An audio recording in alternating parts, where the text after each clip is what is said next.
say you wanna watch a drama. You say you wanna watch a comedy.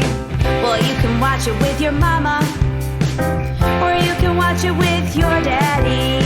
You'll even sit and watch it with your middle schooler, so you can come and talk around a water cooler. We're watching all day and all night. Couch potatoes unite. Whoa, whoa. Couch potatoes unite. Whoa, whoa. Couch potatoes unite. Hello and welcome to a brand new episode of the podcast entitled Couch Potatoes Unite! Exclamation point, which is based on a blog of the same name because it's our mission.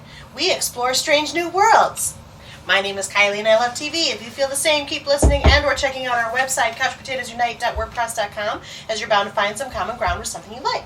For Couch Potatoes Unite, we're all about the wonders and unique long-form storytelling of the small screen. CPU, exclamation point, is kicking its summer style and hopes you've been following releases of brand new episodes of the podcast on Wednesdays, as well as new blog entries on some Tuesdays, and as always we have several more new episodes on the way.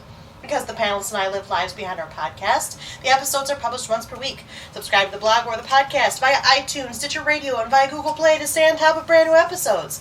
Episodes already published discuss a variety of shows around the water cooler, including, but not limited to, iZombie, The X-Files, Marvel's Agents of S.H.I.E.L.D., New Girl, The Originals, The Crown, Once Upon a Time, Orange is the New Black, 13 Reasons Why, A Series of Unfortunate Events, Fuller House, and Westworld. We've published several episodes in our Looking Back series covering such diverse shows as Friends, Sense8, Battle Creek, Buffy the Vampire Slayer and Angel, and Marvel's Agent Carter.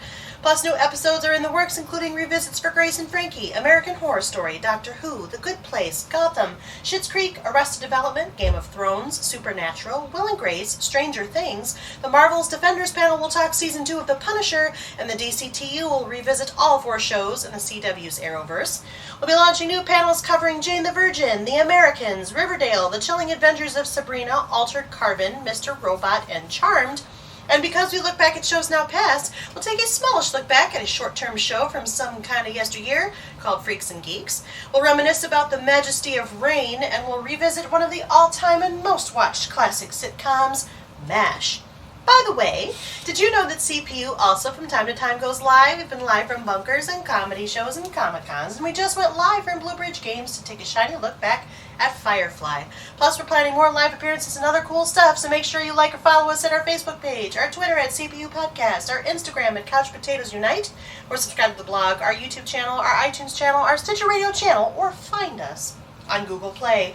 In the meantime, if you don't hear your show in this podcast format, fellow panelists and I still write reviews, and we always seek new panelists. So if you have any interest in joining the discussion, say hello by finding us at any of those outlets I've mentioned. At the very least, stop by and leave us a thumbs up, comment, or review. We like feedback. Just stay those photon torpedoes. Cancel red alert, why don't you? Today's panel and I are continuing a new Looking Back series, the biggest Looking Back series we've ever launched, by request of one of our panel members and our second most involved panelist, by a hair so far, who made such an impassioned speech about this series of series at one of our live Comic-Con events. We were moved to embark upon the now continuing mission of galactic proportions. If you aren't already aware, from time to time, CPU will be choosing shows of all types, but usually of some fame or notoriety to reminisce about and to consider whether or not they age gracefully, like a Vulcan deeply committed to the pursuit of logic and science, or don't hold up as well, like a doctor who's not anything but a doctor, such as a babysitter, an engineer, a bricklayer, and so on. As such, this is another chapter of our Looking Back podcast episodes wherein we review a show that has been gone, either by natural end or cancellation, for some time. And this is but one chapter in a 30-episode or more series in which we will explore each individual season of a science fiction universe that comes back without never completely going away in cycles that have recurred for more than 50 years. Today we offer you episode 2 of this mega-series, which will cover the entire Star Trek franchise. In today's second episode, we'll be discussing season 2 of Star Trek The Original Series. Each new episode in this new CPU podcast franchise will progress through subsequent seasons of all the Star Trek TV series with additional coverage of the films. Furthermore, our panel will be rotating moderation duties, though as things often work around here, yours truly, your friendly neighborhood Chief Couch Potato and Captain of the Starship CPU, will be kicking the whole thing off. I'm moderating the original series discussions. Also, at various points in this mega-series, we'll present our top 10 and bottom 10 worst episode lists around various themes chosen by the moderator in question, as we tend to do with our retrospective series. We can't get started without a tiny bit of review plot summary, though, so to remind the listener, Star Trek is an American science fiction television series created by Gene Roddenberry that follows the adventures of the starship USS Enterprise NCC-1701 and its crew. It later acquired the retronym Star Trek The Original Series, which is probably how we'll refer to it, to distinguish the show within the media franchise that it began and to which I previously alluded. The show is set in the Milky Way galaxy, roughly during the 2260s, allegedly. The ship and crew are led by Captain James T. Kirk, played by William Shatner, First Officer and Science Officer Spock, played by Leonard Nimoy, and Chief Medical Officer Leonard McCoy, played by DeForest Kelley. And of course, we can't get this started without doing the voiceover, which goes like this: Space, the final frontier. These are the voyages of the Starship Enterprise. Its 5-year mission to explore strange new worlds, to seek out new life and new civilizations, to boldly go where no man has gone before, or no woman, or no one. Today, in part 2 of our many, many multi-part Star Trek series, our modestly sized crew of Enterprise faithful and truckers extraordinaire, namely Nick, Sarah, Kyle, and Michael, along with your very involved moderator, will talk about the finer and less fine points of Season 2 of the original Star Trek. It should be noted that all of our panelists have viewed the entire original series and may discuss sensitive plot points. So for those of you who have not watched Star Trek, first of all, we'd be happy to beam you aboard because we're really flummoxed. And second, if you plan to do so, listen at your own risk as there may be major spoilers. Welcome back, panel. How are you? Great. Awesome! Cool. Are you ready to talk about Season 2? Oh my goodness, yes. Okay, what we do in the retrospectives, I'm not going to reread the character question because we did that in episode 1, so we highly encourage you to listen to that. However, do you remember what you answered? I do remember, yes. So let's go around the water cooler and talk about what you answered as far as your interest in Star Trek. Who wants to start? I'll start because I don't remember. Maybe I shouldn't start. I remember what you said. Was I McCoy? You were Bones. Who are you?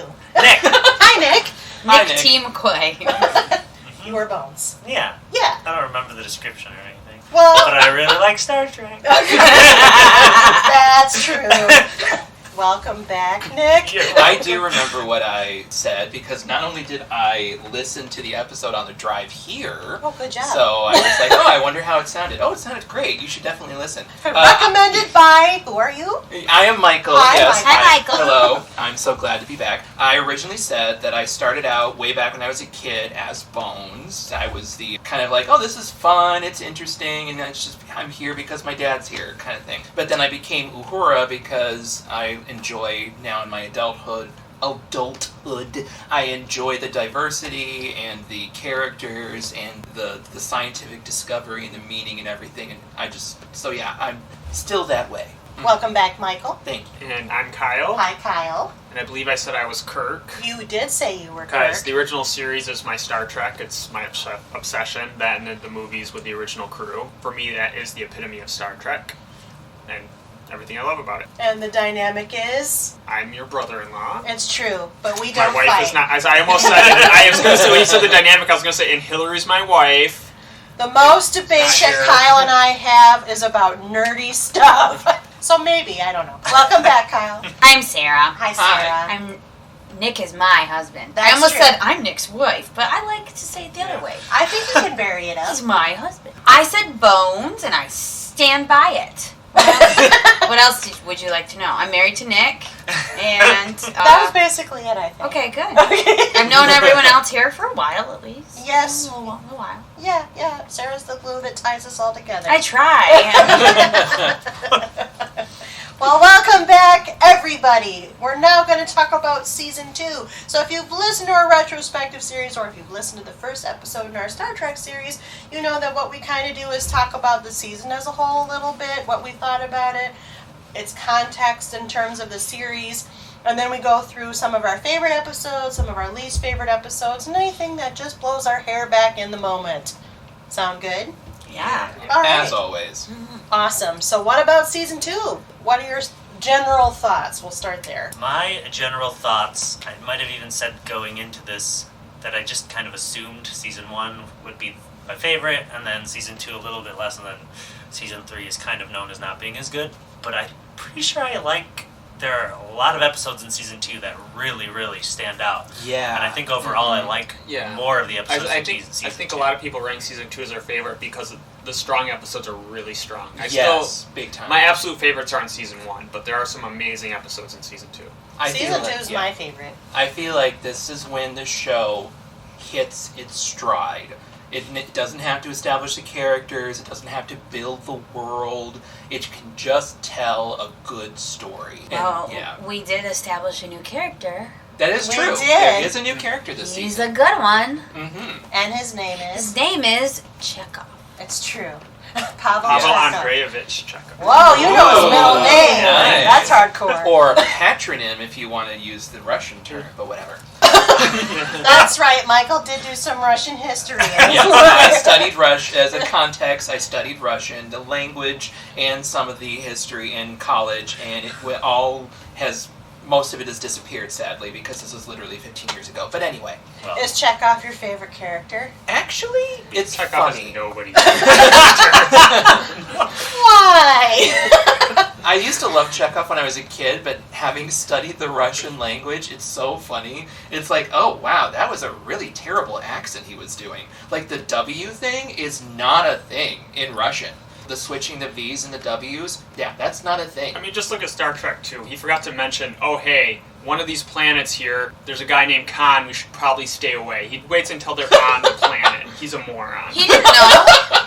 He knew. How did he He know? gets down to the planet, and then once he realizes, he goes, no, we gotta get out of here. Yeah, And yeah, Khan's he right realizes behind he- him. it, but that's wasn't- he realizes there it's was sort of a last Even though they Confusion. didn't show him in season 1, This- he was a crew member on. Well, Yeah. that's just confusing. Yeah, to I well, don't there think is. that's Okay, when we canon. get to the It is movie, because Khan tells him, I never forget a face. yeah, And then remembers his face. when we get to the movie, there's going to Booty. be that's a So, plot Chekhov hole is we a have to moron. talk we'll about. revisit. I'm that. calling Maybe Plot Khan's hole. retconning. No, Chekhov's not my favorite.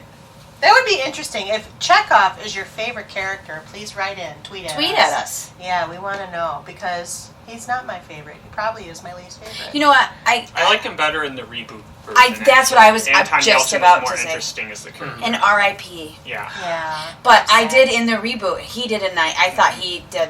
And But I they- think they he gave had him- some they gave better him writing. more, Yeah, yeah. I think he had. I think they did that with all the characters. Oh, yeah. Oh, yeah. By all the characters, I mean the not main 3. Yeah, they them gave them more more. to. Yeah. Oh, for In sure. this season for sure, and especially Scotty.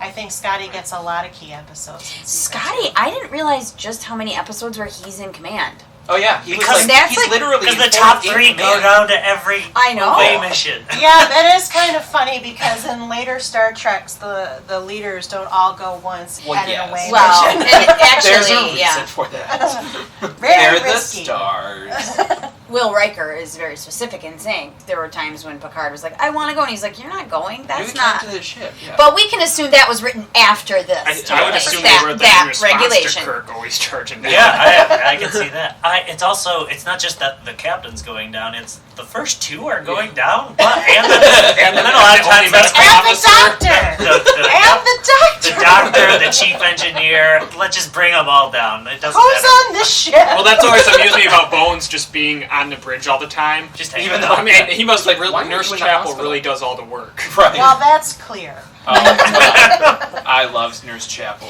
I can't. What episode is it? Speaking where- of which, that should launch into Amok Time talking Ah, about Nurse yes. Chapel. Oh, you Nurse want to go Chapel. straight there, do you? Well, I mean, It's we're the talking first about episode. Yeah, it's the first Okay. episode, and it's one of my all-time favorites. And I have ranked I this as put that my too. third Yeah. favorite. Yeah. Meat? And I just thought I like- was alone. No. Well, I mean, just even in canon, the learning about Vulcan. Oh, for the I first forgot time. to say that I was Spock in the character quest. I think sorry. you did Oh, that's say right, you that. did. We're- My yeah, name we're is gonna Kylie. mention I it was now. Spock, which is important for what we're about to talk about. Yes. I was like Googling the rules of the Ponfar and like asking Nick, I'm like, is that the only time they have sex? Because if so, then all their kids would be 7 years apart. But it's not. I It's looked not, it up. no. I had to. Because No, I was it's thinking important. like, It's oh, important. Tuvok has like a couple kids that he Yeah, talks yeah. about. Uh-huh. He couldn't have that many. I think it's With- just for the choosing of the mate. Well, and I Well, it think happens they can't every go 7 more years. than 7 years. Yeah. Yeah, they have to get. There's a back time to frame their where they absolutely have to, but then they can whenever Yeah. they want. Whenever They they can want. fornicate whenever they need. Freely. I get the impression from Ponfar that basically the 7-year interval is when the biological hormones that you've been repressing Right. for literally 7 years. Mhm. It just like builds up to a bubbling of just like, I have to express this sexual desire out now, and if I don't, I'm going to die, which literally is what And it's like and they explore that more in Enterprise. They too. do. They do. And it's a calling to home, to the Yeah. home world. Yes. It's like, oh, There's you a should go home Voyager every 7 episode, years. Since he is stranded in the Delta Quadrant, they do go into it. Yeah. And I thought that was a great idea for an episode because, Spock is so logical and detached, and, for him to have to go through, like, this very personal thing and trust Kirk and McCoy. It was a great way to kick off the season. This is one of my favorite episodes because you really get to explore that deep, meaningful friendship. And Spock is, I think this is the first time, you get a little bit of peppering in the first season with the Bones versus Spock, but this is the first time it has a real heart to it. And Especially I love this one that. in Journey to Babel is like you can Which actually is my see number how much one favorite. how much they care about each other. Babel. Isn't it Babel? It's Babel, yeah. Yeah. Oh, well. That's the one with Spock's parents. Yes. Oh, yeah, Spock's parents. Mark Leonard comes back as Sarek. And Jane Wyman. Jane Wyatt. Wyatt, yes. Father knows best. Yeah. Jane Wyatt. Not Jane Wyman, who is married to Ronald Reagan. Okay, because I'm like, that's not her. I gotcha. Yeah. I'm with you. They confuse their names all the time. That's something that the Actors Guild would never allow nowadays. Two actors with literally very similar names. But anyway. True. Although they didn't, well, never mind. I was going to make a bad joke. But let's go on. Okay, so do you know what happened a lot this season? They picked a time period And went to it. and there were Nazis and Roman gladiators. Yeah, like and literally the Whatever same, costumes the we could find on the back space lot. shuttle. the same formula of episode, And but the done multiple times. we'll get to it, but The mob is one. that is my least favorite episode. Chimera. Which one? It's The one with No, the the very mob. last one? Oh. No, you're thinking Gary 7, which is a backdoor pilot. Oh my god, that episode. Can we talk Piece about of the action. Yes, I do not okay. like that. I agree. That is That's also one my of the least weakest. favorite. It's my It's just least like favorite. a little bit like if it were a B story of like something bigger happening, it's kind of cute for a minute when like, but otherwise I was like literally like A piece of the action's the gangsters. the gangsters. Yes. Yeah. It's It's terrible. cringy. It's It's very dumb. I am so glad. I thought everyone was going to disagree with me, and I was getting defensive earlier to Nick. Like everyone's just going to yell at me. It's not good. I almost think it almost feels like Shatner might have forced in. I like to talk like this, Like and it's this. not really See? good, but I'm gonna do it a lot. Get your gat out. See, like it's just very. It did Trying to be Jim's Cagney without actually making it. I don't think it served the characters well. I feel like they. It didn't. It Didn't do didn't a make good any job. sense. I feel like this is the season when it's hitting its stride. It has There- a lot of there's high a couple highs. episodes that have to be filler. You can't Yeah. have that high. all It's the It time. has a cheaper lot of to high not go highs, to an but alien kind of planet. low lows. But I will say, back when it aired, people might have gone hog wild for that. They might have been Well, yeah, like, they "Oh, probably look at did. the I was gonna say gangsters." those. That's what was They probably popular really in liked movies it. Yeah, was- I'm It was sure. only 20 years at that point after the era of gangsters. Exactly. I also, Or the third. while watching season 1 and even a couple episodes into season 2, I was like, wow, people really over exaggerate how often they go to like a mob planet or a Nazi planet. No, it's all in the season. Well, and I noticed binging this season. It's like, wait a minute. This episode where they have the guy taking over the planet, the captain taking over the planet and bending the people of the planet to his will, and he's the leader, is very similar to this other episode with the exact same premise and the exact Well, there are a lot of same- episodes this season that Yeah. kind of have next gen sequels too. Yeah, Yeah, they do. and it was just like, well, audiences more than likely would not have noticed the fact that these two episodes had literally the exact same premise and the exact same story beats because they would have aired weeks and possibly even months apart. That's true. So, And they might have missed it the one time. they Exactly. couldn't see it. Yeah. Speaking of Next Gen having some sequels, the one where people are taking over, they're not taking over, they say it's okay, taking over Kirk, Spock, and Diane Muldaur's body. oh yes, I like yeah. that. Journey to That- Tomorrow. Yes, it reminds me I so like much that of when episode. Tomorrow. the prisoners take over Data, It's Orion, Return and to Troy. Tomorrow. Return, thank you, Yeah. sorry. So it's a very different storyline, but it has that similar premise of I gave somebody that else. an honorable mention because I really I like like that it. episode. But it didn't make my top 3. But I do like the idea of the story, and I like the fact that Diana Muldaur comes back. Yeah. Yeah, can I go on She's a record great saying actress. now how beautiful she is in this episode? Yeah. So that later when we get to Next Gen Season 2 and I talk about how bad her hair is, people don't think I'm just evil. Sure. Okay, I just... You know I'm just that was the 80s. Retrospective. Yeah, I know, and it just proves that she really is just that was the byproduct of an ugly haircut because she is. I saw she's. But that was stunning. the perm that like people in their 50s and 60s That's- Had in had the back. 80s. Yeah. and and I did think not that- serve them well. No. That's also a really well written episode. I think it really explores the deep character of these three and how they want to be together, and I think it explores well the way the one character wants to be, like, no, I want to just live on forever and go from body to body, and the other two are just like, we want to be together. I just think that episode's really well written, and I feel like there was like a 2 or 3 episode block around that one where it was just like, wow, that's a really good episode. Wow, that's a really good episode. I can't remember. Where did the Ultimate Computer come in there? Was that around... That's That's towards the 4 episodes after the one we're talking about. Oh, okay. So I feel like that one, too, was like part of that... Did you like that one? With Oh my, that was probably one of my favorites this Okay. season. It wasn't one of mine, but Nick and I were like, who is that guy? that Who's actor. that voice? Do you know who that is? Did you ever watch the Pee Wee Herman, Pee Wee's Playhouse? Yeah. Yeah. That's the king of cartoons.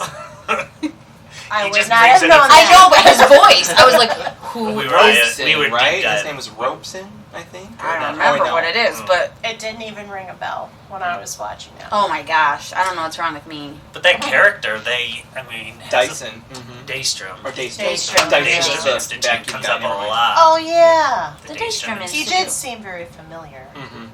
but I would not have said Pee Wee's Playhouse. It's an intense episode, because so many people die. Like, Yeah. and it's technically at the Federation/Enterprises. And there's a lot of Yeah. stakes. Yeah, I yeah. think that's why I like that episode. I feel like that episode has stakes. It's I very feel like tense. I feel like this one, and there's a couple. I've rewatched the Doomsday Machine today. That's one of my honorable mentions. Only an honorable mention? There is How a lot dare of you. really good episodes in this. When I tell you what my top 3 is, you'll be like, okay. Okay. Yeah. Refresh us on what the Doomsday. It's that big, gigantic ship with the big maw, and it sucks in other ships and planets. And Reminds there's me of the Voyager episode. Yeah. And then the I feel go like ahead. that is like I was a, just saying Commodore Decker in that episode is the Yeah, father of Commodore Decker from Decker. the motion picture. yeah. So Right. it establishes some backstory of why Kirk feels bad for him because he was there when his father died. Right. I feel like that episode's a classic of the series. I mean, like I really, really Honorable like mention, it. There's Michael. a No, lot like, of one good of the- episodes. quintessential episodes of the series. Like, We haven't covered what the top 3 okay, are. Our differences make us stronger. And that was a very strong theme.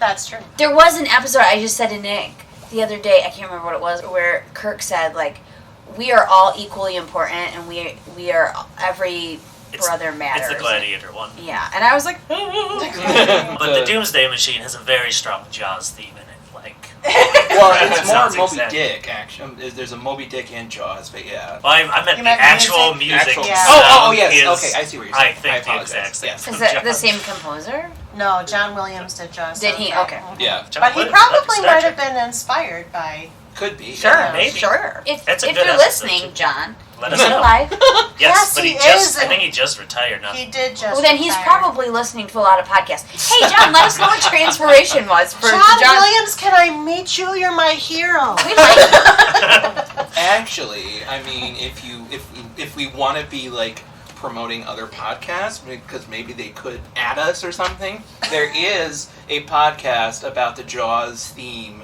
and the inspiration behind it. It's called The Soundtrack Show, and you should listen to it because it goes really deep down into soundtracks for movies. But anyway, Did I they mention digress. that he was inspired by the Doomsday I Machine? haven't listened to the Okay. episode, You but have there to, is and let us know. it's a great podcast, and if you want to know about the Jaws and everything, that's it. But cool. that's a digression that probably will get cut out. It's fine. No, we'll keep that on. Okay. And Soundtrack Show, if you're listening, let's do a cross promotion. There you go. That'd be great. That episode also has the Immunity Syndrome has a good. Doomsday Machine has a good Spock quote. Vulcans never bluff. I love him. I feel like going back to Doomsday Machine, I feel like this season has a lot of great guest stars. It does have by this time they were popular enough that they were able to attract a lot of then contemporary, but famous enough. Yeah. People knew who they were. Exactly. And they still had a bit of a budget. NBC wasn't ready to kick them to the can until the end of this season. So they gave them some money to play with, and it shows in this season. I think that's another reason why it's strong, as a general rule, even though there are some real big duds, too. Yes. Can we talk about the biggest dud, in my opinion? Which is your biggest dud? Assignment Earth. That's oh the my God, the final yeah. episode of the season. It's not a great finale, but I don't have that as the biggest dud. Really? Oh, I can't wait. I fell asleep during it last night, and then we finished it today. And I was like, "What even is happening?" Yeah, I completely toned. I mean, it wasn't even originally a Star Trek episode. It was written as a pilot for another show, and they just kind of shoehorned it in, and that's why it's weaker. Which I do love Terry Garr, but it's not the same. Terry I Garr, forgot it was Terry Garr until I watched it. Yeah, I know. Seeing her, she must have been only like 20-something. It's really fantastic just to watch it for her, even though she's kind of history. Oh, I'm using that word again. No, I know what it means now. Overly dramatic. Yeah, overly dramatic. Eli really liked this episode today because there was a cat. Podcaster, Eli. Yeah, there was a cat. It was randomly a woman. He didn't notice that. He just wanted the cat. He saw the cat and was like, cat. So, 3-year-olds, Eli gives this There you go. That episode never really built any tension for me to care what was happening. They never ordered it to series. And that if anyone accidentally touches that pen, it would open his secret safe. That's pretty dumb. And it didn't really... I mean, it was a kind of... It was pioneering in the sense that they didn't do a lot of backdoor piloting. This is probably one of the first ones. At the same time, it didn't fit with Star Trek at all. No. Yeah. They just randomly were like, we're doing a science expedition on researching on the late 20th century on Earth. Like, they could just randomly show up on any time period they ever want to go to. Like, there's no context, there's no, like, oh, we're going to do It's such a big deal. journey. It's such a big deal when they first do it in the first season, right? but then they're like, oh, we can just pop back whenever It's just like, we're doing her research. We This is presumably would have 1969. learned if they'd ever made it a show. I do love that the background check or identification check for the computer was just give the audience some exposition. Describe the agents that were here and what their mission was. And that is also the exact same computer that was in the Ultimate Computer episode, The which same made me flashy laugh. light bits. The same flashing light. Yeah, But there's it no was. need to spend unnecessary money. Of course not. A computer's a computer. Not on a backdoor pilot that Right. never got ordered to series.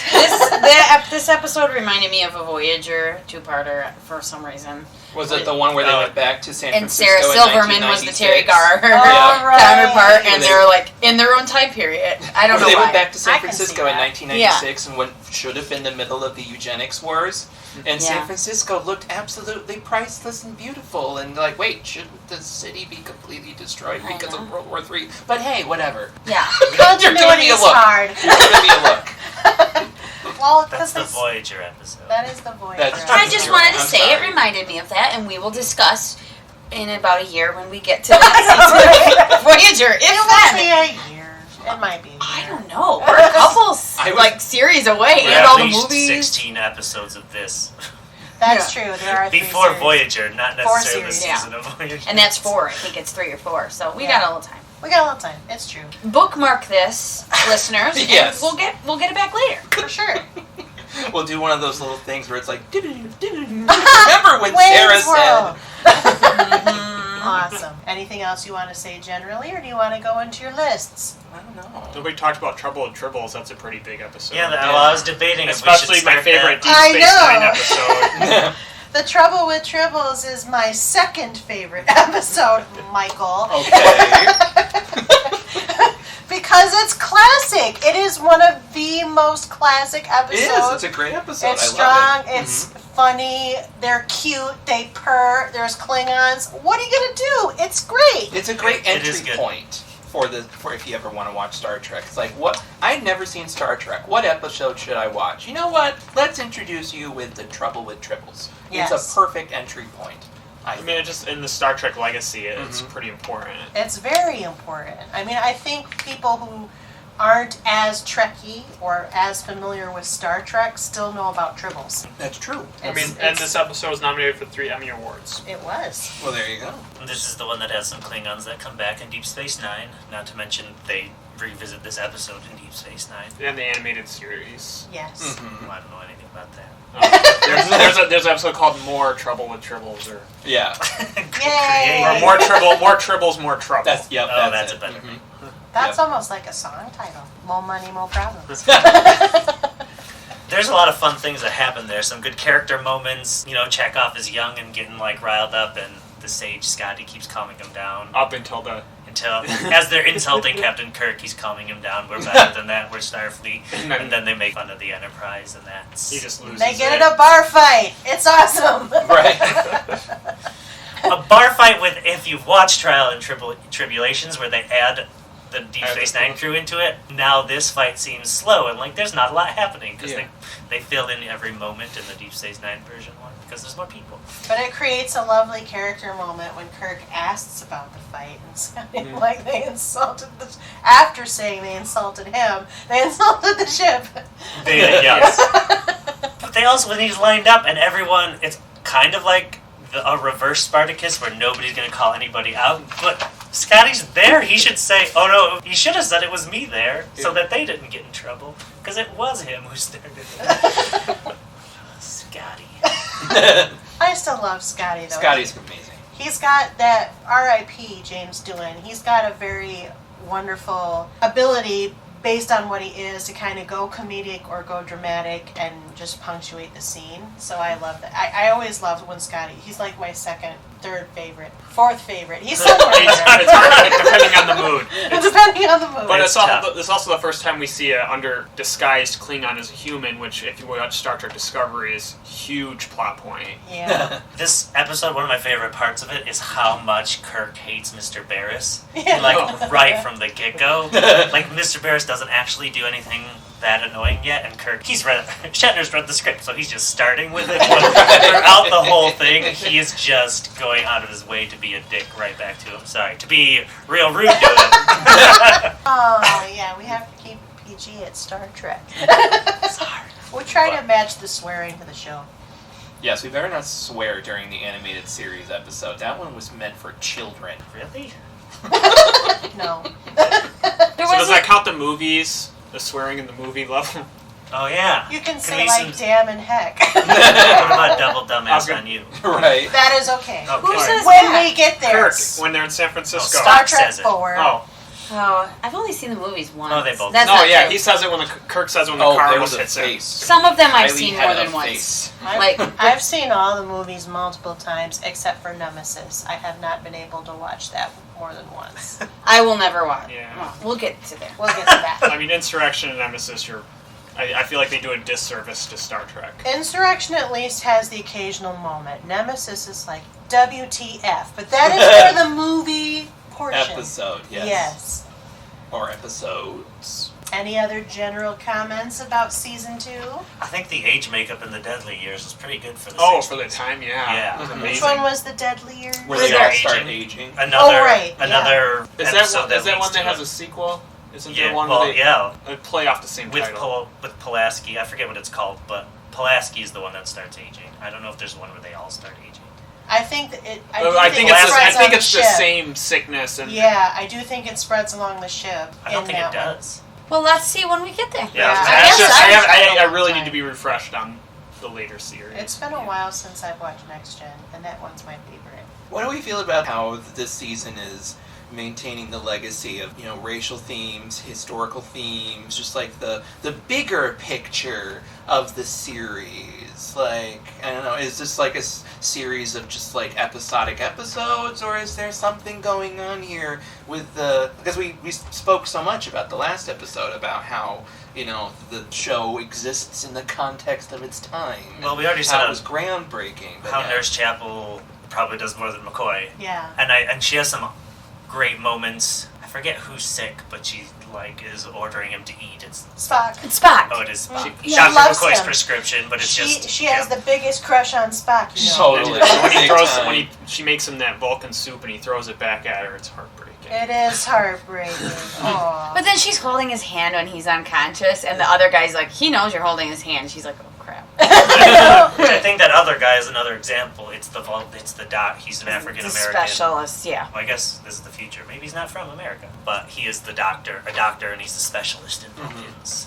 Or that Dr. Daystrom is literally the foremost computer scientist in the entire Federation who designed the computer system on the ship.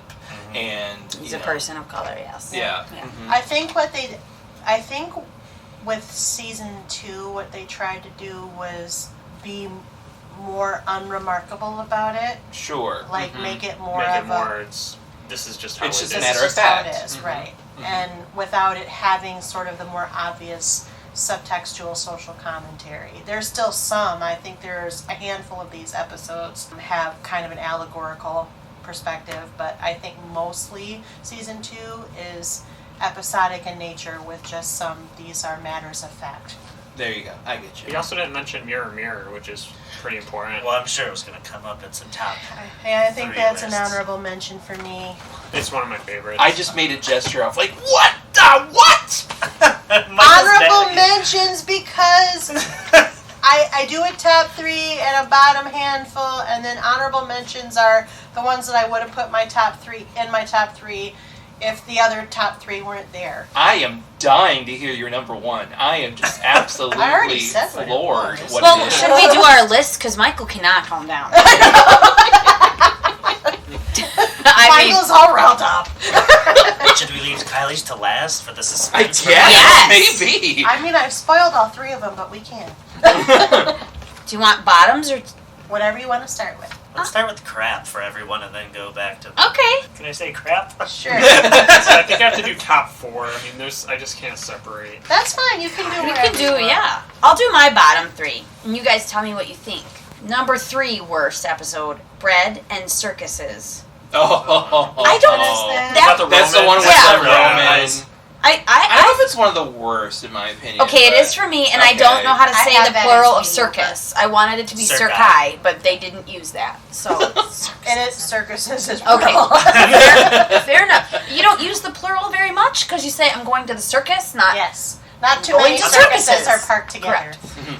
What piece I'll of say about cricket. that episode is that of the menagerie of ones that take place where in a similar Earth-like culture, they do have a nice little twist of like, this is what Rome would be if it lasted 2,000 years, Yeah. and adding like the gladiatorial games, televising it, like that was... It's a precursor to the Hunger Games. Yeah. Like, honestly, and even the fact that it's called Bread and Circuses, that is, in the Hunger Games, the reason Panem is called Panem is because that is from a Latin phrase that Bread and Circuses is a translation of. I want to say Caesar once said that he could rule the world as long as you give the people what they want, which is bread, and circuses, food and entertainment. What? As long as you give them food and entertainment, Ugh. you can So, rule them it's for I not like my this least episode. favorite title. But I'm just saying, I think the episode really fits that theme really well, and I also feel like it's very well structured and very well written. I And- actually like this episode too. It's in the middle of the road for me, but Yeah, it's middle. I find it towards bottom. clumsy and dull. Yeah, for me it's Okay. forgettable. It's better than the other one. That's literally the exact same premise. Did Kirk have sex with that slave girl or what? Oh yeah, that was totally implied. Come yeah, that on. totally happened. you know he has a chick in every planet. I know, but that's his. I us understand. slave. Yeah, that was gross to me. Well, Why do yeah. I get so mad about the girl thing? Clearly she... Okay. You That have a right. instance- I So know, it I gets just was gross. like... Alright, here's my number 2, because these are all around the same vein. Was Patterns of Force. Yeah, that's the other one. That's like the weird, like, That's oh the hey, Nazis. another That's the another guy Nazis. taking over a planet I don't have and that bending one it into ranked his as will. worst either. Mm-hmm. Because I was like... I liked the end. I liked the end of that. Was that the episode. one where they were like, oh hey, it's the United States kind Nope. of thing? No. That's a different one. That is See, a but different it's, one. see, That it's so is- similar. That's where they're drugging the person who was Yes. trying to use the efficiency of Nazism, but not the hate. But then the hate came through to the Yeah. rest. Yeah. Okay. And that's kind of, even though it was a little on the nose, what I liked about that episode was the fact that you did have the twist of it. The mastermind wasn't really the face you saw, it was somebody else. house, and there was a lot of subterfuge they played with in that episode. Again, not my favorite, but I don't mind that one. I just don't need to see them hiling, I guess. I don't Yeah. know. You need to see them what? Hiling. Oh, hiling. This is Got from it. someone who's into producers. Yeah, but that's okay. Anyway, I'm really not. I'm not into that at all. I don't like that musical. no. I You're did just it. in it. Yeah, they That's all I asked me said. to. Cut that. They Okay. did. My number one Bad episode. is a piece of the action. Yeah, agreed. That So, was one of the worst. and I think it's just that I had to put these three because I consider them all the same. Pick a time period, go there, do the thing, and it's not what I need from these people, I Yeah. guess.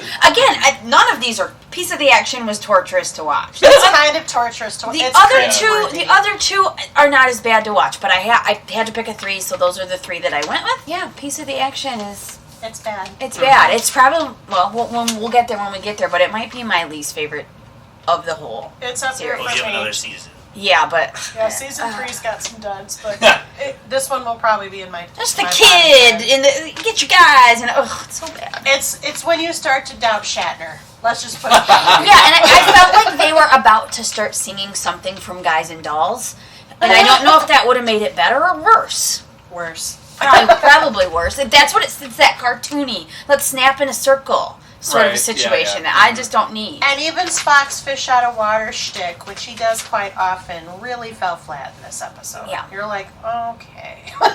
Yeah. If Spock can't redeem it, it's done. For me, bottom three, I'll go through them very quickly. It would be number 1, Worst, Assignment Earth. Number 2 would be Gamesters of Triskelion. Oh, what? Really? Yeah, I didn't like that one. It was just boring. Remind me and I what's in liked it. Triskelion? It It's becomes where like the brains. Right. Uhura and Chekhov. Chekhov and Kirk Kirk have are- to battle each other and battle others. They Oh. each have a. Yeah, middle of the road for me. I just thought it Color. was boring. It took me 2 viewings to actually sit through and watch it because I was just like, okay, I can't. I fell asleep and I had to rewatch it. And for like third worst, I think would be crap. I had it in my head. Now what was it? It was the episode with the castle and the witch and the Cat's Cat's Paw. Paw. That's Cat's one of Paw. my worst. Yeah, that It's one was just like, what terrible. the? Are we doing a Munsters thing here? What is this? It's I not think- great. It's not great. I think they were trying to do sort Like of a a Halloween. episode Yeah, and it's just in like answer to the Addams Family and the Munsters Yeah, because they were those that were was just so contemporary. weird. I stand by all of those. Okay. And it was Well, not Gamesters of Tricks, Oh, yeah. Kelly and Yeah, them. yeah. But the other two, you're right. I stand by those. That's Those are fine. not like. Well, I don't stand by your bread and circuses, That's so fair. we're even. We're even. Those I are love it. both It's have. spicy. They both have the slavery theme that Yeah, they they were do. with. So it's And the interesting making that you each fight make other one- people thing, so Exactly. I don't know what. Yeah. Yeah. Interesting. My bottom three, A Piece of the Action, is number 1. I hate that episode. I can't. Well, I didn't even rewatch it for this because I just know how much I hate it. Yeah, you didn't. Then Assignment Earth just doesn't feel like Star Trek Star to me. Trek. Doesn't it sound like a Disney ride? Yeah. A little bit, Yeah. yeah. It sounds like like it should a be name. at Epcot. And then the other one- Yeah, that's that's what we're me. talking about. And the other one I really don't like is Wolf in the Fold, Yep. which where Scotty gets framed for murder by Space Jack the Ripper. I Really? made that Space an Jack the honorable Ripper. mention I because forgot like about it. that, or it would have I like been that one on my too. least. I don't note. like it. I don't know. It just rubs me the wrong way. I think that's. And it's the middle voice for of me. Piglet. That's Jack the Ripper. It Yeah, is right, the it is. voice It's a of struggle. Piglet. Yeah, it is. I He's still you- like it. Right in the middle of the road. You can like it. It's probably the voice of Piglet. You're like, oh, but it's Piglet. Well, I mean, I knew right away it was Piglet. Oh, yeah. But that's not. I generally like Jack the Ripper stories. I like when a fictional platform of entertainment likes to take on the unsolvedness of Jack the Ripper, and I think this is unique. Well, I think part of it is when I was a kid, I had a VHS, and it had Amok Time, Journey to Babel, and then Wolf in the Fold. And when you watch those other two, and Okay, then get granted. to that, Granted, but I enjoy it as one of those kind of campy, uniquely Star Trek, has a weird story, but somehow feels satisfying by the end. It's only an honorable mention, but I like it. I go with that. I second that. I think it's a good episode, but not one of my favorites. I'm with you, Kyle. thank you. Put it in the toilet. Flush it down. I meant heck. I think part of it is like they start to play it off like, did did he kill these people? Yeah. And it's like, you just know from Black, that he didn't do it. Of course I wonder about that episode I wonder if they took an element from the original script of The City on the Edge of Forever and was like, well, we threw it out for The City on the Edge of Forever because in the original script written by Harlan Ellison, it was Scotty that went back in time, and he was the one that was kind of like acting weird and aggressive and, possibly having that weird... It was him instead of McCoy. Gene Roddenberry threw it out being like, well, that's not Scotty, we can't use that. So I wonder if they borrowed something from that, being like, well, it's still pretty well written and it works, and brought it to this episode. I don't know. Why don't you figure it out and tell us? Yeah, I don't have an answer to that question, but interesting theory. Yes, fan theory. And also, I like Scotty. It's one of his primary... Scotty Yeah, but he's in the forefront. damsel in distress the whole episode, so it's not really like a highlight of Scotty. It doesn't matter. Give him stuff to do. It shows his range, Kyle. Yeah. He invented the Klingon language. Scotty did? Yes, James Doohan. He was a linguist. He also did What? the base start of the Vulcan, and then somebody filled it in. He created some of the words. I did not know Oh, that. yeah, his life That's is really amazing. He was almost a genius, like when it comes to linguists, and That actually explains a lot. he based filled in a on- lot. And he loved being on Star Trek, and he loved expanding the world. He actually... One story I do know about Jimmy Doohan is that he presented to Gene Roddenberry that he could do a variety of accents and decided that he just felt like Scotty was Scottish. So he was going to do Scottish, and Gene loved it, and that's how he was born. Yep, the Klingon, because when they did the motion picture, the Klingons were just going to be, and he volunteered to just create a whole language, and he did it just for that little scene in the beginning where they're trying to talk to V'ger, and then he filled it in Amazing. after the movie, and that's what they've been using ever since. And now there's a whole Interesting. dictionary, and people speak it at conventions. It's crazy. People are fluent in this language, yeah. I only know kapla. I learned a couple words, but I can't say Kelly them. Cats. I can't have a conversation too gruff. Yeah, it's a very guttural language. I don't think I could be Klingon. Side note, one of my favorite lines in one of the movies is, "You'll never appreciate Shakespeare until you read it in the original Klingon." Oh yes, that is a good line. Which there are theater companies that perform Shakespeare plays just in Klingon. Oh my gosh. That Klingon Shakespeare joke is a theme that happens a lot in the original series, except instead of Klingon, it's a Russian. Russian Chekhov. Yeah, pretty much, yeah. Which is sometimes funny, sometimes he does it like a lot. Star Trek 6, the Russian Ballad of Cinderella. It's also an interesting choice for that character for the time to be claiming all these things that these are actually Russian. But I feel Star Trek 6 is an underrated chapter, but we'll get there when we Thank get to you. the movies. 7 years. That'll be much soon. I have 3 least favorite. Okay, We still tell doing us. that? Yeah. This will go fast because my very least favorite is a piece of the action. My third least favorite is Cat's Paw. It's just too magic. Yeah. Real dumb. And now it's then And you it's- kind of and then it expect ends with Jim Elvira Henson to show up. puppets. Yeah, it did. But not good ones.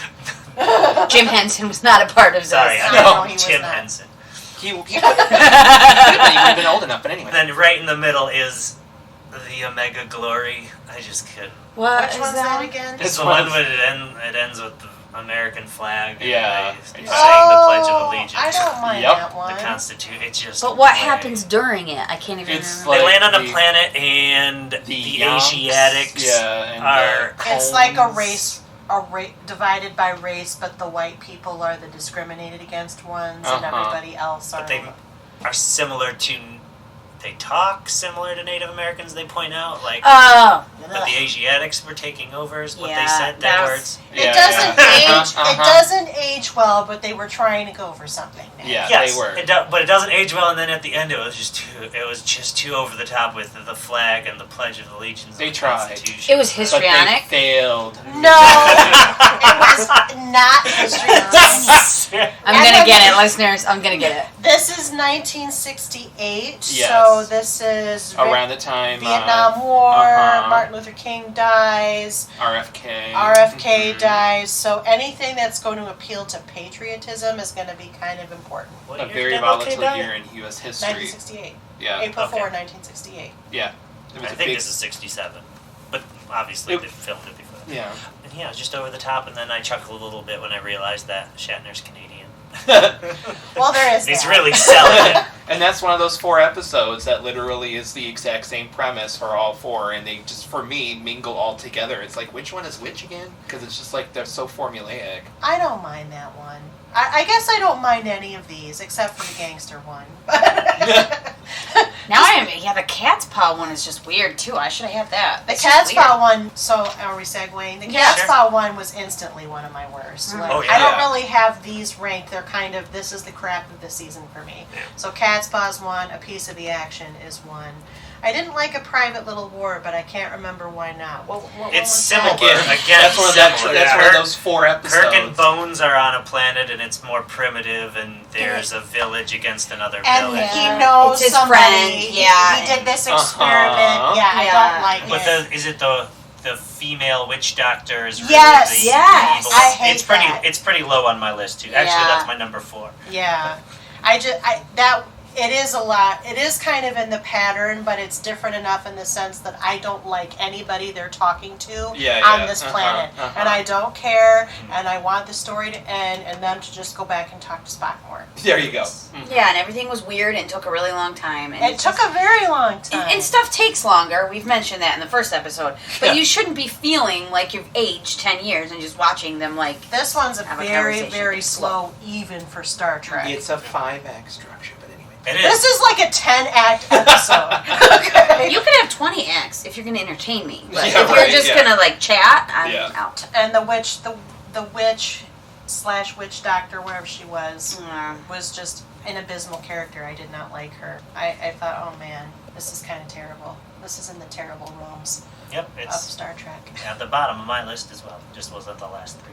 I think those are the 3 for me. I didn't give a 4. I was like, these are pretty clearly the 3 worst. I don't love Assignment Earth. I don't love some of these other ones, but they're not as bad to me as these 3. At least with Assignment Earth, I can say now, after Kyle said that, well, it wasn't really supposed to be a Star Trek episode, so I can get over it. But Yeah. it's like Cat's Paw, they were really going for something. They were and just trying, and it failed. confused everybody. Yeah, right. They were trying to be Halloween in space. Yeah. It So didn't many work. cats in this season. There are a lot of cats. I didn't mind the actual presence of the cats. No, I didn't either. Cats are nice. But this was so there are cats in a couple episodes, but there are 2 episodes where a cat turns into a woman and then back That's into a true. cat. Gene Roddenberry has issues. Cat mommy issues? But isn't it? I don't know much about the animated series, but isn't there a cat character? There Like a cat? is, Like, yes, you have a Maress. cat? Okay, Maress. There you go. She is the other communications officer used in the series. Yes. Gotcha. And I she see. comes back in the Star Trek New Frontier series, but we will never talk about that because that's a spin-off thing. Anyway, What? Yep. Nope, we'll never not talk about talking the books it. because it would be too much. Not canon. Would you like to know my tops? Sure, if you want to tell us. Here they are. Honorable mention to iMud. Really? I don't, Wow. Here's the only just reason an why. honorable mention.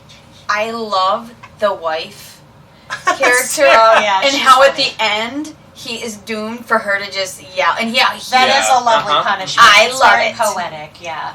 But So I hot. hate that character. But I don't It's love also- that It's also character. like the only real sequel, unless you want to Yeah, in the like original it's series. the original yeah. series Mhm. where they follow through with it. I know, but of all the characters, it's this one. Well, It's and blood he is bringing him cementing his back. reputation as a supersonic pimp because he has, Slash grifter. yeah, he has all these robot girls that just do whatever you want and whatever. And then he made one of his wives so that she could yell at him and he could say shut up. But then in the end, they made him stay with it and they reprogrammed it so that she wouldn't shut up, and I loved it. I think she has some things going on, Nick. You should probably examine them. I don't know. He never tells me to shut up, do you? I don't think that's what she was saying. Oh, Do I? I don't know. Try it. Let's see what happens. This is a great place to. Oh, yeah. Can we leave? Let's say to someone. No. My other honorable mention is Gamesters of Triskelion. I really like it because down on the planet it's Kirk and Chekhov and Uhura. I didn't say it right. You did. Oh, I did. And I think that's cool that it's those three instead Yeah. of. They don't normally It's ever. nice. throw that- Yeah, and I like it. There was some good dynamics going on, and then I like that the other people were up on the ship trying to figure it out. So I appreciated that. It's not useful for a podcast, but a Triskelion is actually a symbol a triad symbol, a Celtic symbol. I'll show it to you. Oh, good. Cool. Okay. Okay. Which they used it was a not necessarily a triangle, but the three different brains. They And- were brains, right? Well, and there was a design or a pattern on the arena floor that was reminiscent. Can I just say that there were like parts that Kirk they were hot lava. He wasn't supposed to touch while they were battling, and holy crap, he's all over it. Like, nope, they're just going for the moves and breaking the rules, and that's fine. This is entertaining, I guess. Yeah, Yeah. So Are that they was betting my. Quatloos? Is that in this one, or is Quatloos later? later. I don't I don't know what that word That's is. a good idea. That's a good question for our fans and listeners to answer. This many Quatloos on that one. No? Is that No. Oh, that's later. That- Oh, do they bet in this one? They do bet on them. Yeah, I they don't were think bidding. it's- They were bidding on them. They were bidding but, on them. With but I think they just Quatloos? said numbers. I don't think remember what Quatloos the- was a I don't number. I think that's later. Stay tuned for season 3. My number 3 favorite was A Mock Time, and I always confuse it with The Naked Time, just the title. Yeah, not that's the, easy. Not That's the easy to episode, do. but that's the one where Spock's going through the pont bar, and I love Mhm. it. It's great. Yeah, sorry to Okay. interrupt, but we talked about that episode and we didn't talk about the Vulcan High Priestess. Yes. We didn't talk A about pretty great character and the T'Pau. only person to say no to a seat on the Federation Council. Yeah. And I think it's good also world building, too. seeds many spin-off book stories Mhm. as well And as Enterprise, they fill in her backstory. Yep, and there's a pretty good through line for her in the Star Trek 2, Star Trek 3. Yeah, someone look Oh, up. yeah, Is yeah, that yeah. the same actress in A Muck Time that shows up in the motion picture? Because Yeah, it she- would not that's the same surprise actress. me. It's the same actress? actress, yeah. Okay, that wouldn't It's been surprise me. a really long time since I've watched the first one. Is that I will T'Pau? go to bat for the motion picture when we get there. I Okay. will take the con position for that one. Well, she reprises the role in Search for Spock when they bring him back. Yeah, Search for Spock. And I will also say I didn't like the intended. Spock's intended was very manipulative, and I Yeah. don't. Well, I don't love the spirit of what she did, but I gotta respect it The because she logic, didn't want the to way- be married to that person, Mhm. and so she was like, no thanks. And she also didn't want her and her true love to die, so she got to have her cake and eat Yeah, it too. well, I mean, kind of showed the dark side of logic. Yeah. Like, you can understand what she did it, Yeah. but she was like almost like a computer, like emotional. Like she doesn't care about any of these other people's Nope. lives as long as it gets her what's she values. I generally love any exploration of the Vulcan culture. I think when they've created these cultures and expanded them over time, but the Vulcans particularly, just because it makes me think about who thought to make, a hyper-logical race. Whose idea was that? And then Yeah. to take that piece and to expand it into something that literally has its own kind of life breath to it is very interesting. And I just I love learning about all the different facets of the Vulcans, particularly more so than Klingons and Romulans and Ferengi and Cardassians and all the other people. The Vulcans particularly, just because I think. And then you've got Spock with his half human, half Vulcan heritage, and I just think that's what's made him such a winning character over time, because you've got that contrast. And I don't have listed that episode with his parents. I think I forgot about it. But it is interesting to see his mom and dad interact, because it's like, as a human woman who has emotional needs from her partner, I don't know how you could be putting it in and really not getting that back out. But she's a strong character. She doesn't need that back from him, or she feels it somehow anyway. I She don't has know. her own roundabout way of telling him what to do. That's Even true. though he seems like cold and harsh and like in control, but then when they're alone together, she's the one pushing him to. Yeah. I loved that. It's a very interesting, it's well written, and it's an interesting dynamic, and I mean, how many marriages in the 60s had that dynamic? yeah. As someone who has been accused of being a Vulcan in a relationship, No! Michael, This this just got is true personal. confessions. well, hey, you used words, but anyway, as someone who has been accused of being a Vulcan in a relationship, I can understand where there would be a problem there, but also I would like to think that there is a way to get the something out of that person that is so hyperlogical, and that person can give it in a unique way, and it takes the right person, like Sarah, as her name, Amanda. right? Amanda, damn it, I was- I thought you meant me. I'm like, no, It's I'm not. like, like Amanda, Yeah. Amanda Grayson. There we go. Now I remember her name. Thank you. It takes a special person like Amanda Grayson to to find something there. So your ideal romance is to find Amanda to your Spock. Maybe, yes. I could say that, yes. Yeah. I'm sorry. I'm in the family. It's fine. Ballpark. Oh, Lord. All right, my number 2 favorite episode is Mirror, Mirror. It's of all the transporter accident ones, that's the best one, for sure. Yes. Out of this series, I'll give it to you. There's other ones in other series. That's what I meant. Okay, I wasn't gotcha. going beyond this series. Yeah. And it was, Deep Space Nine did a lot of mirror episodes, but it's amazing how they set that up, and how many other series that aren't Star Trek use that. Like, is it the DC or the Marvel? I get them confused. Which one? The Flash, don't they have a mirror? Well, I mean, all the comic DC books, and Marvel Thank you. all have do. They've multiple all used universes, this yeah. storyline. So it's kind of cool. Like, this is where it happened, and they had to play it so cool and just be so like. I love the twist at the end when they come back and they're all worried about what their evil duplicates are doing in their world. They get back and Spock's like, I have this under control. Like, he figured out it wasn't done in seconds. Yes. Oh yeah. I like the fact that watching that episode today, I was like, oh yeah, this is a really good example of how the character dynamics and the characters are shown their smarts and just how intelligent they all are, because Kirk and the rest of the crew were immediately able to realize something was wrong and they had to adapt to it in a way so that they could sense the danger just by knowing that this is not right, and we need to adapt immediately, and they do so, and it felt natural in a story way. It didn't feel like it was shoehorned in that, oh, this is a mirror universe. Yeah, it was This cool. is an alternate universe, and we have to act different. Like, it felt natural. It's like, wait, this is not right. Buffy We have did to it figure- too. Yeah. I'm like, It's a very common Yeah. science fiction trope, and I don't know It's also if just Star fun Trek for the invented it, actors. but yeah. we're gonna give it to Star Trek. I mean, comic books existed first, but that's okay. Yes, there we go. Yes. I was gonna say, but most of the multiverses in the comic books didn't start till the 70s. So. That's true. Which is really close. I will say that episode also has. I love the moment when they're like, "How did you figure out it wasn't us that quickly?" And they just show them in the brig screaming and yelling. Yeah, right. It's amazing. His response is great. I can't remember word for word, but it's like it's far easier for a civilized person to act like a barbarian Than than for a barbarian to act like a civilized person. Yeah, That was another That's one great. where it was Kirk and Uhura and who else? Scotty and Bones. Yeah. They were the ones that Yep. transported. Yeah. And that was cool that they were like, it was those four. It's- And I remember, I liked Uhura. It's a good She was Uhura great. I hate every time I have That's to a say great- that. But But she's McCoy, like, I really what do love I... McCoy too, like a you know. doctor, do no harm, and he's in this universe where he can't step He's forward and harming help people. people, and he's supposed to be the one doing the harm.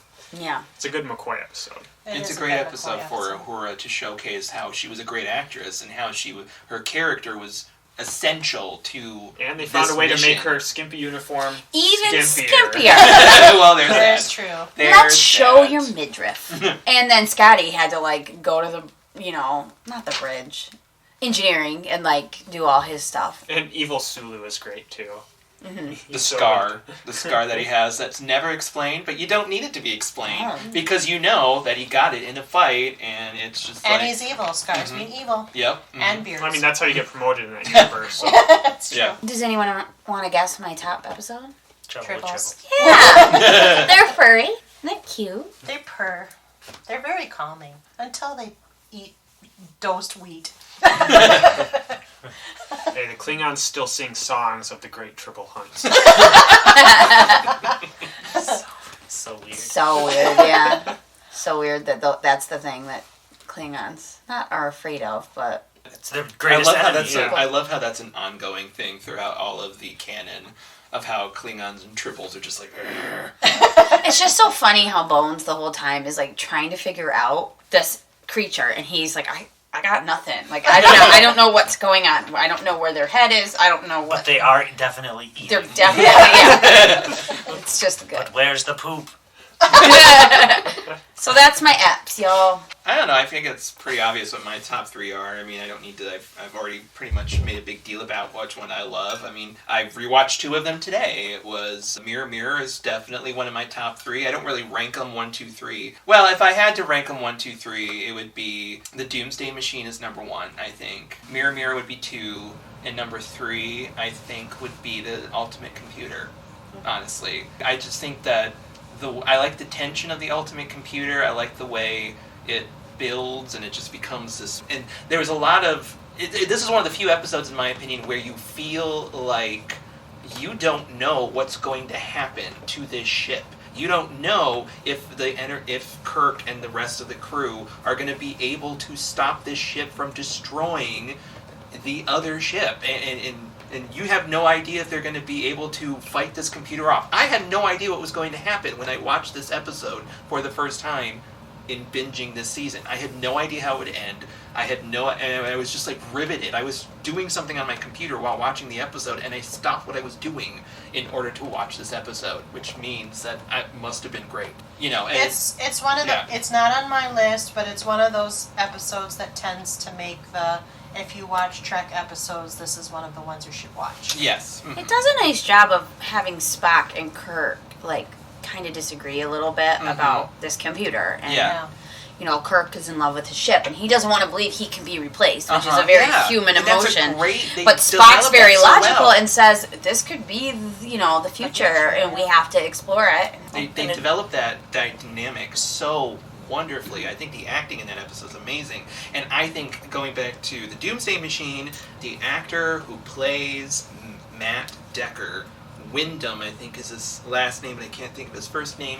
I think that man is a brilliant guest star in that episode. He's really good. His name is William Wyndham. William Wyndham. I mean, I don't know what else he's done, but he... Character actor. Yeah, he portrays that... Well, he was in Ahab Uncle Buck. Oh, there you go. Okay. I mean, clearly. And To Kill a Mockingbird. Okay, well, that's... Okay, Oh, there you yeah. go. Wasn't he Sheriff Peck? He was Mr. Gilmer.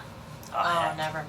I think, Sheriff Peck was in a different episode. but I think that's the newspaper guy, right? I think so, yeah. But, I mean, So just he's done a lot of good things. Mm-hmm. And when he goes on the suicide mission into thinking that the shuttlecraft will destroy the Doomsday Machine, that the way they shoot him head on like that, which is not a common thing to do in TV or cinema. Shooting straight on like that is a very deliberate thing to do. And when you do that, it's really effective. And I just the way he uses his face and I don't know if anyone out there in podcast land has ever seen the original cut of the Doomsday Machine with the original effects, but you could tell in the in the redone special edition episode of the Doomsday Machine, you can tell that they spent most of their budget on the effects on this episode, because the special effects and the special this redone edition of the Doomsday Machine, they really do a bang up job of making that machine look menacing and just absolutely devastatingly awful. I agree with that. I think it's one of the best visual effects that the series ever pulls off. Basically. Yeah, and you can tell that they definitely put more into it. There's a shot in the new episode where they show the constellation kind of drifting in space, and there's the debris going at it, and there's a rock that hits it and breaks apart. I mean, this is a little tiny piece of effect that you didn't have to put in there at all, but they did because it gave more of an atmosphere to the devastation that the constellation was. And I don't know, I just think everything about that episode, the writing, the structure, the acting of William Wyndham, it's definitely probably my number one of the season. Michael has the passions. Sure does. I have to do 4 because I can't separate them. You're fine. So definitely Troubled Tribbles, then Amok Time, Mirror Mirror, And that's your 3, done. and then my top favorite is Journey to Babel, because other than the Spock Kirk McCoy, Sarek is my absolute favorite Star Trek character. He's a great character. And I just love that they brought him back for the movies, and he ends up being not just, obviously Spock's father, but a mentor to Kirk too, and to really cement that Kirk and Spock are brothers. And Picard. Yes. Yeah. And just Sarek has this huge footprint over all of Star Trek when he could have just been a guest character in this one episode. Mm-hmm. But And it all started here. Yeah, Mark it just Leonard. so brilliant, that and actor. I'm just so glad they brought him back and they filled in. I mean, because Spock really, out of every Star Trek character, has the most complete life. You see his entire lifespan and his impact over generations. Agreed. And You it really, I actually think, starts with Amok Time and Journey to Babel. Mm-hmm. I mean, then they do bring that character back to Discovery, obviously. Yeah. It's not Mark Yeah. Leonard, but he's one of the first, I think, original characters that they were like, let's start with Sarek and see if people are all right with that, and then, okay, we could do Pike and number one. And You do really get all of Spock's life in the entire canon of Star Trek on just TV. Like, I mean, yeah, you get everything. It's great. I like your selection. I have 3 as well. Do you? Yeah. All right. Amok Time is number 3 for me, then Trouble with Tribbles, and then Mirror Mirror was my favorite. We're married. We are married. Why is Mirror Mirror your number 1? When I was watching it this time, it blew me away how good it was, how entertaining it was, how quick. We talked in season 1 a lot about how it takes like 30 minutes for you to feel like we're in the heart of the problem. The episode starts It's like and it's right there. in that. Who cares? Bam. What happened? Literally, because it starts Where were in the you coming middle. from? What was happening? Don't care. It's just very entertaining, and it's probably the best in the original series that you get the cast doing well. Somebody just said it was a good Bones episode, good Uhura episode, good Scotty. Like, it is, you get all, I think just 6. I don't think Chekhov was there yet.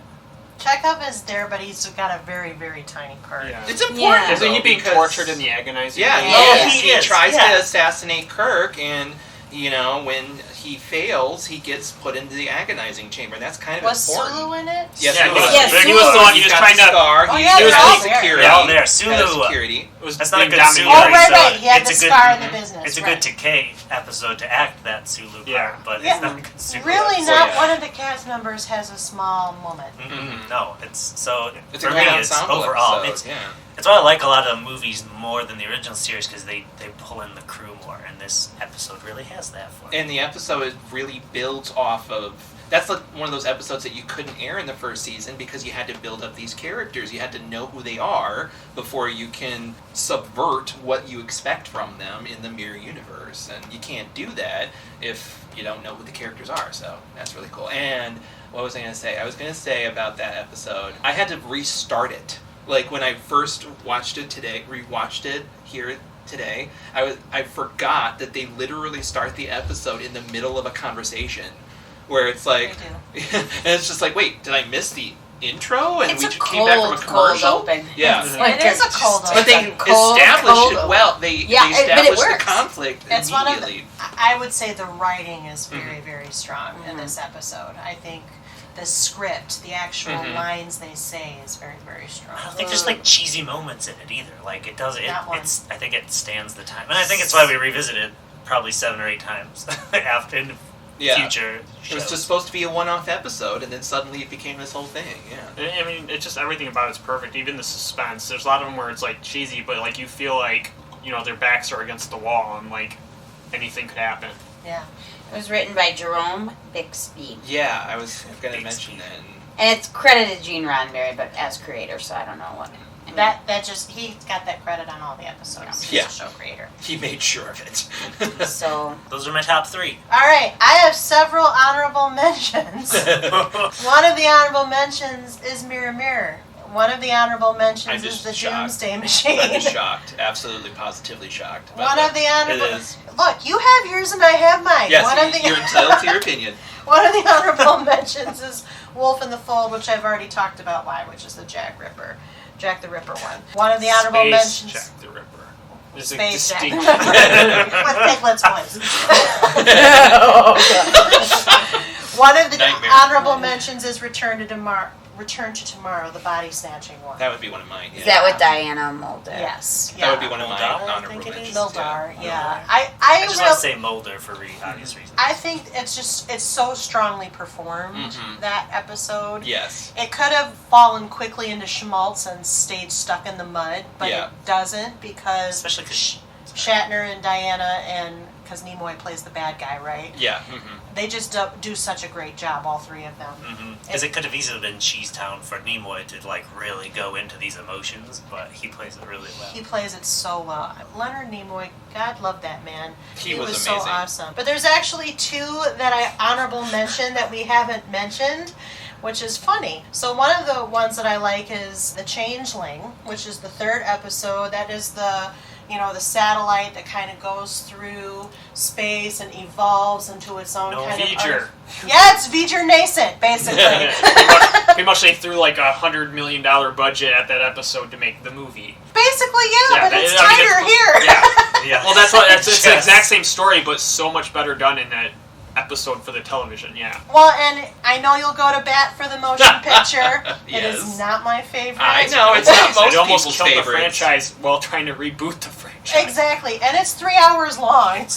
I know. The Most people don't changeling like is it. 1 hour. Most people don't like the motion picture, but I will go to bat for it. I just thought the script Even, was even, also even really the, done the well done. PJs, The PJs? the PJ uniforms. Oh, again, I'll go to bat. Anyway. Okay, but I think this one's really tense. We're kind of talking. So you've got amok time in this first 5. You get the stupid Greek one, which the Adonis. You get the changeling. You get mirror, mirror, and then 2 episodes after that, you get the Doomsday Machine. So you get a lot of really strong episodes. I almost had the changeling in my top 3, but I left it as an honorable mention. And then the other honorable mention I have is Metamorphosis, the one where they find Zephram Cochrane on the planet, and it's Yes. the blobby That is alien. an I kind of interesting forgot about one. that one, actually. Yeah. that would definitely be an Because I grew up with the mention. original show, Mm-hmm. so when I saw First Contact, and I'm like, that's not Zephram Cochrane. That's not how he acts at all. Well, I mean, that guy's gone. They got James Cromwell. It's okay. I mean, that's not really a knock against First Contact. I love that movie, but Yeah, it's like my favorite one. But anyway, Oh, yes, yes, I love it. I Speaking really of love. Ahab as characters, but anyway, yes. Okay, we'll get there. But I actually love Metamorphosis a lot because it kind of talks about the whole, love transcending species business, and you get a little bit I of. think that might be my number 4, if I had a number 4. The only thing that kills it for me in that episode is that girl. So she's The character. The really... human character of the blob. Yeah, no, the Oh. woman that's sick. Oh yeah, she is insufferable, but she She very is. sick. She is. But I don't like how then, like, at the end... I mean, I guess they throw in one line where she's like, yes, I'm good with this. But it was just, again, it's like consent, people. Jeez. Like, it's kind of hard. I know I think Consent's they do important. It, I think they do it in more than one line. I would have to, we can watch it. I'll Okay. admit I'm not 100%, but I just remember when Nick and I were watching it, I'm like, doesn't she even get a say? She just has to stay there. Oh, it's so, what a coincidence. She was saying she'd never been in love, and now she gets to just stay here and guess I'll be in love with this person. But the human character was dying and couldn't be cured. Yes, I If she understand. left, she would have died. Yeah, exactly. That's not what I'm just saying it just was awfully convenient, and then I just felt like she didn't really have a choice. That's how I felt. That's a good point, I think. It is a good point, Michael. You're right. Sarah's, I think you overthought it more than- feelings are valid. I don't think that I agree with this strong sentiment. It just felt very, I don't know. You know what would have fixed it? I don't mean to doctor people's writing, especially because I don't You're know who wrote a this. doctor, not a writer. Gene Kuhn, I'm sorry, I'm not trying to go back and redo your work here. But if they had earlier, when they arrived, had her give any indication that she was at all interested in Zephram Cochrane, No, what they did was he said, you're like food to a starving man. yeah, they They did it focused for on what him. he thought. They should have had her Which is say a a little line gross, like, this but really then he does said, make "No, all me of you, regret, because all I of could have really fallen in love with a guy like this. Boy, he's nice. I don't know. Throw a couple lines in there, peeps. You're really wanting a very modern sensibility in something that's 50 years old. You're right. You're right, but that was the point of contention in that episode. Is like, Okay. you either have to die or you have to stay here and be with this guy. I almost said schmuck, but it wasn't his fault. I Zephram liked the Cochrane. blob, and I also liked that it's Zephram Cochrane. Yes. I do like meeting Zephram Cochrane. Yeah, Yes. that's some. I don't Well, I mean, Again, it fills in another canon some of the thing. history of the Federation, like how we Exactly. got there. Exactly. I like kind of those backstory episodes. quite a lot. Now, if only You're Riker right. had warned him, in about 100 years you're going to get stuck on a planet. Well, then you would have got into a Back to the Future paradox, and things would have happened, Kyle. I mean, they were already in the middle of it. Oh, jeez.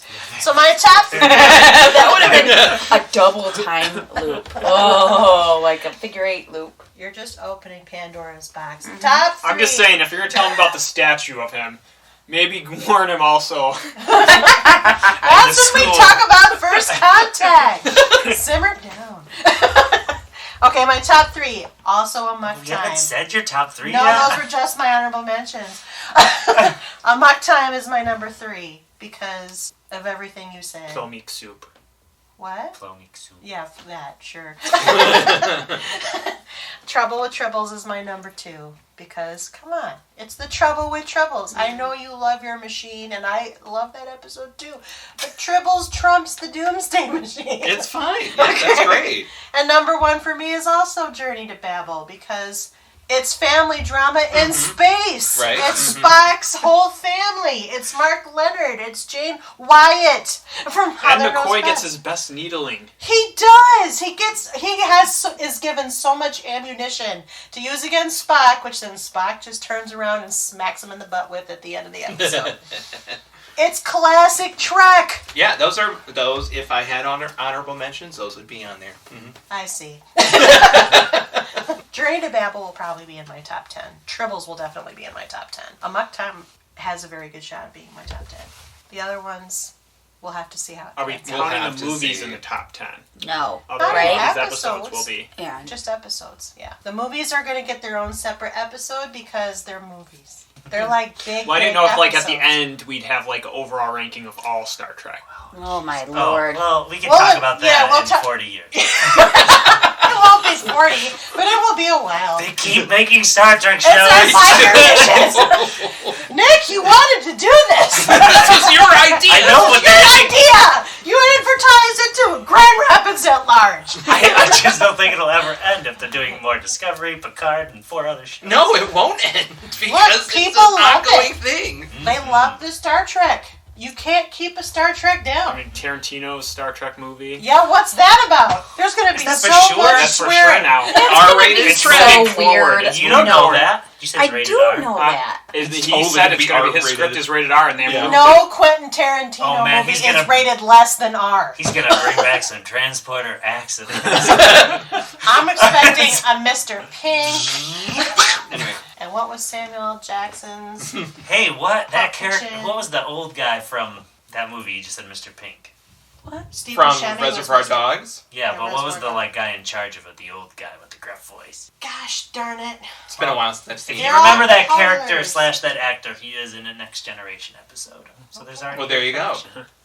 So that must be it. Yeah, Anything else you want to say about season 2 of Star Trek, the original series? Oddly enough, this is the season where it got canceled.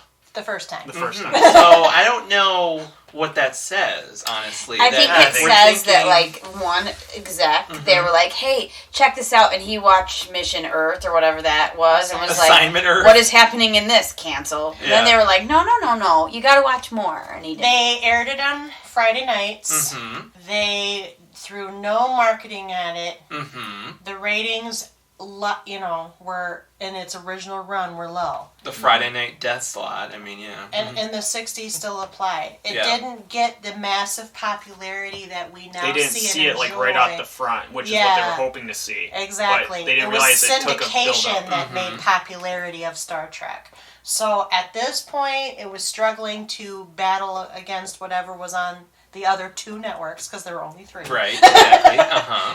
And I don't know what it was competing against, but NBC lost. Star Trek lost. Yeah. So Well, and I think NBC didn't love it as a whole, so it it was also kind of expensive for being low rated, and it was in the changeover between season 2 to season 3 that Desilu Productions backed out and Paramount got it. Mm-hmm. And Did I they back think out, or did they? When did Desilu? Like, obviously doesn't exist still. no, it they does? don't Doesn't it? produce season. No, it doesn't. No. Yeah, they probably got gobbled up by somebody. I was mean, think just like- somebody bought them Yeah. up and bought up their properties. But so. Desilu does not produce season 3. It was Paramount sold in Television. 1967. Yeah. Hey there. Yeah, I knew it didn't last long. Yeah, I feel like I'm your fact checker. 'Cause I'm just like, you often do this. I do. I just like to know. I like to know everything. But it was founded in 1950 and it was defunct in 1967. Yeah. So I mean, at that point, Desi and Lucy were, divorced and having various things and dramas, and they were kind of tabloid fodder in their later Mhm. years. So But I just find that interesting because, like, would we say that this is better than season 1 or as good as season 1? I or... literally, I've rank each season episode by episode to help me get the top 10 when I'm all done. And if you look at my favorite 10 right now and my bottom 10, it's like my top 5 are season 1 and my bottom 5 are season 1, and then season 2 is in the middle of that right now. I have a pretty good balance of episodes that I really love from both seasons.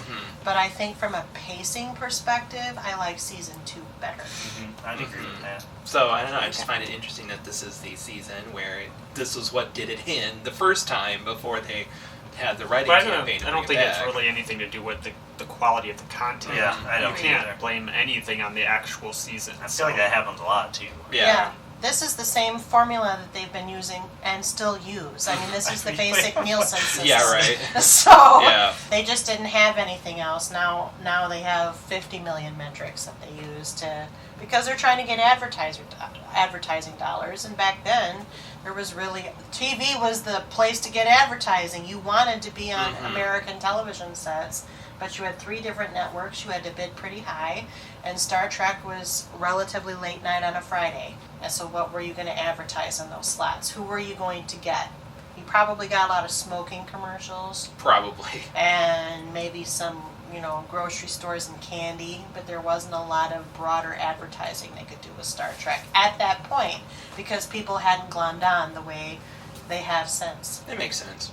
I think the other thing that happens in the season is you get a lot more of the Bones Spock and so many moments. And they're my favorite, so you know how much that is making me happy. So many of Spock's comments are, well, that's your emotional side. Like, he is going all out. You saved my life. Yeah, I guess I did. Well, now I have to thank you. That's a human thing. I don't care. He also insults his talents as a doctor so many times. And we know I think we're supposed to know he's a good doctor. He should be the best doctor in Starfleet if he's on the Enterprise. Right, yeah. So, that He has is to a just good be doctor. Spock being petty. He's needling him. He's instigating, logically. Which I love. But he also invited him to the Pont-Far ceremony. He didn't have to That's do true. that. It's He too likes close him. to And then they friends. do. Yeah. There is finally an episode where somebody watching Spock and Kirk says, or Spock and McCoy ask Kirk, are they friends or enemies? And Kirk says, I don't know if they know. I think that is bred in circuses, actually. Yeah, I feel think like. Because they have to fight together. Yeah. They're like gladiators together. Yeah, but I think they're just quarreling. I do love Bones and Spock while they're fighting, and I love how Bones is literally gonna die, and Spock's like, would you like my assistance? What gave you that idea? But so, yeah, Bones is still my favorite. He's a doctor, not a, Escalator. whatever you want to say. Escalator's my favorite one. Okay. Any other thoughts about season 2? They communicate via stargram in the future. One person says that. I'll send a stargram. That was an interesting note, Nick. I have another one. That's what Instagram's going to be. Yeah. Ooh. Yeah. I They meant they're also, sending their selfie back home. I forget why, but Star Kirk- Trek has predicted a lot. Yeah, true. These. I can't remember. Is something. this season where they make it sound like that the show takes place in the year 3000 or something? I feel like there's an episode where they have a throwaway line when they're talking about Earth history, and they're talking about how it sounds like they're making the suggestion that Star Trek is taking place in the year 3000 something. And I it's don't just know. like, Gene Roddenberry whoa. had a pretty strict timeline. Yeah. I mean, He wrote out the whole when the Third World War with Colonel Green, when Khan, and then Rose to Power, when he had it all planned out. So Yeah, I don't think so. Okay, I just remember a throwaway line. it might have been the line star from- date though, because the star date's Yeah. never the The year. star Right, the dates star date isn't don't that. have, like, Because some of the star rhyme or dates are like reason. 3000. Yeah, especially in Not this yet. first They do season. more in Next Gen a little. Yeah. Well, A little, but not a ton. actually, the star date tells you what season it is. Yeah. They all start with 4, and then the next digit is the season. And they kind of keep going with that if you pick up Deep Space Nine when it started. And then Voyager, they don't say star dates a lot. Maybe No. it's Deep Space Nine, they don't say star dates. I don't think she does a lot of captain's logs. They're just lost in the Delta Squadron. But that's for the Voyager part. I can't remember the episode, but for some reason Kirk has to make up a game called Fizzbin, and it is very reminiscent of Cups from Friends. Oh, He's just making up it's weird- piece of the action. Yeah, it's the Is it? gangster Okay. one. Yeah. I don't mind Fizzbin. It does. It is like when they play cops with Joey. Oh, but did you have a 2? Because of a 2, this happens. Unless it's a Tuesday, then that happens. It is ridiculous. Yeah. But that episode is still garbage. Agreed. We can't end it on that note. What else you got, Nick? What other random factoids in your Star Trek cased phone? It's currently a chief Next medical gen. officer. Well, it's blue, It looks which like is it's which Dr. is actually Crusher. well, it's fitting Yeah. because all the packaging for this season is always blue. Oh, for season 2? Yeah, they always go command gold for season 1, blue for season 2. But it is a next gen communicator. It is. I Wait, think was- he's going for but- Dr. Crusher. But was Am I? well was Yes. Crusher a commander?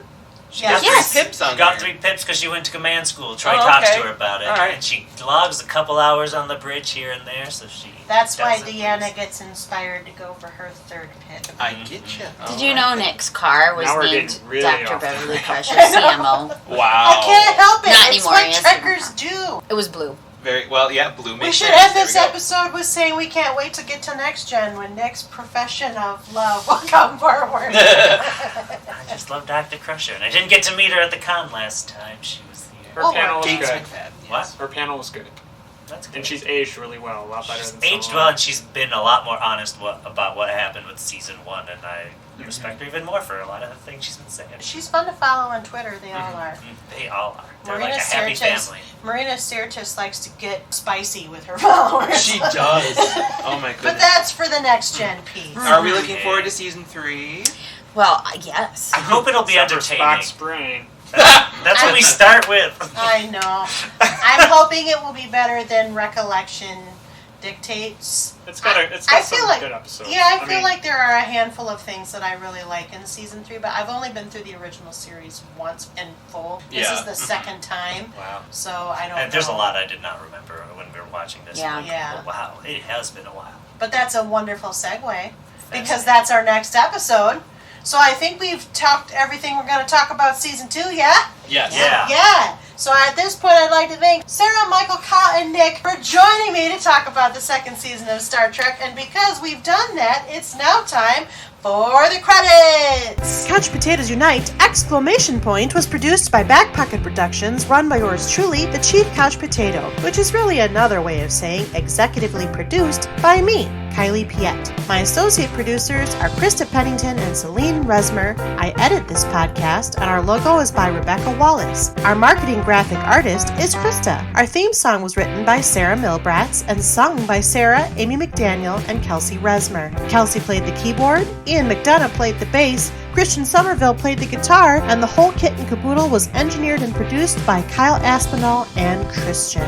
We hail from Grand Rapids, Michigan. Please, if you like what you hear, take the time to rate us on iTunes, Stitcher Radio, or Google Play, or wherever you find your podcasts. Give us stars, give us comments, give us reviews. Let us know how we're doing. Send us a message. We might just read it on the podcast. Tell us what you like, what you don't like, what we should keep, what we should toss. You know how it goes. And if you have suggestions on shows we might consider, contact us at our website, couchpotatoesunite.wordpress.com, where we have a guest book, by email at couchpotatoesunitepodcast@gmail.com, or via our social media, Facebook, Twitter at CPU Podcast, and Instagram at Couch Potatoes Unite. Though, of course, we add new and old shows to chat about around the water cooler all the time. We always have several more new episodes coming down the pike. Just listen to our intros. And if you miss old episodes or want to know in general what we cover, just find us. We are everywhere and searchable wherever you look for things on the internet. You can search for us, or you can subscribe on our website, our channels, our social media accounts. Stay up on our new events and episodes. Until the next time, all the Trek series of the past, with the exception of Discovery, because that's not the past, are available on just about every streamer you can think of, so we're not going to tell you one, you just get to pick them. Go find one. Unless they choose to sponsor us. In the meantime, our Star Trek 50 Plus panel will next reconvene to discuss Season 3 of the original series and Part 3 of this Looking Back series very shortly. So until next time, until next episode, new episodes published every Wednesday. Keep listening, keep watching, stay tuned!